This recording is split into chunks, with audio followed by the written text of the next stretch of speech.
வணக்கம் நண்பா. பதுமாபதி என்னும் பதுமை என்ற கதையின் 3ஆம் பகுதியை இப்போது காண்போம். பதுமாபதி கொடுத்து அனுப்பிய உணவில் சந்தேகப்பட்டு நாய்க்கு அந்த உணவை கொட்டினான்.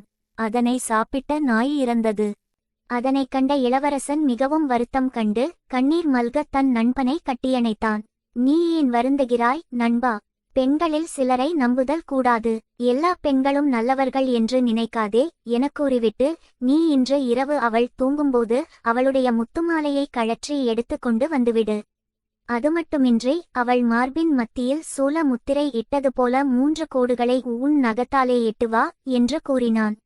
இளவரசனும் இரவு பதுமாபதியிடம் சென்று முன்பு போலவே காதலாய் பேசி பழகினான்.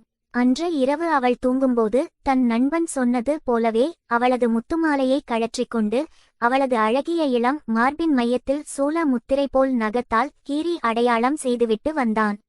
மறுநாள் புத்திசித்தன் மாறுவேடத்தில் சுடுகாட்டிற்குச் சென்று சாம்பலை பூசிக்கொண்டு கடுந்தவம் செய்யும் துறவி போல் இருந்தான். இளவரசனோ சிஷ்யன் போல் வேடமிட்டு அவன் அருகில் இருந்தான். முனிவனான புத்திசித்தன் தன் சிஷ்யனான இளவரசனிடம், இந்த முத்துமாலையை எடுத்துக்கொண்டு கண்ணபுர நாட்டு அரசனுடைய அரண்மனைக்கு அருகில் சென்று கூவிக்கொண்டு இரு. அரசன் உன்னை பார்த்து விலை கேட்டால் சுடுகாட்டில் இருக்கும் என் குருநாதருக்குத்தான் தெரியும் என்று சொல்லி அவனை என்னிடம் அழைத்து வா என்றான். அவ்வாறே இளவரசனும் நண்பன் சொன்னது போலவே செய்தான். அரசனும் முனிவன் புத்திசித்தனை காண சுடுகாட்டிற்கு வந்தான்.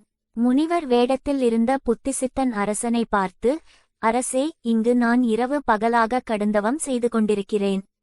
தினந்தோறும் நள்ளிரவிலே ஓர் அழகிய பெண் வந்து நெருப்பில் எரிந்து கொண்டிருக்கும் பிணங்களின் குடலை பிடுங்கி எடுத்து விழுங்குகிறாள்.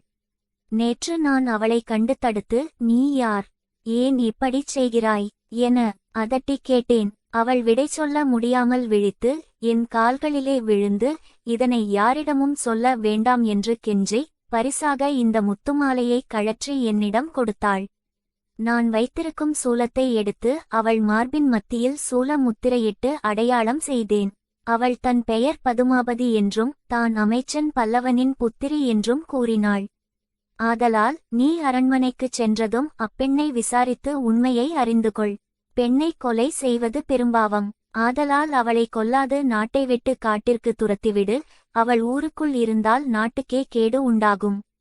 துறவியான எனக்கு இந்த முத்துமாலை வேண்டாம். நீயே இதை எடுத்துக்கொள் என்று கூறி மன்னனின் கையில் கொடுத்தான். அடுத்த வீடியோவில் அரண்மனை சென்ற மன்னன் மந்திரியிடம் என்ன சொன்னான்? பதுமாபதியின் நிலை என்ன ஆனது? வேதாளம் விக்கிரமாதித்தனிடம் கேட்ட புதிர் கேள்வி என்ன? பகுதி 4 காண்போம். வணக்கம்.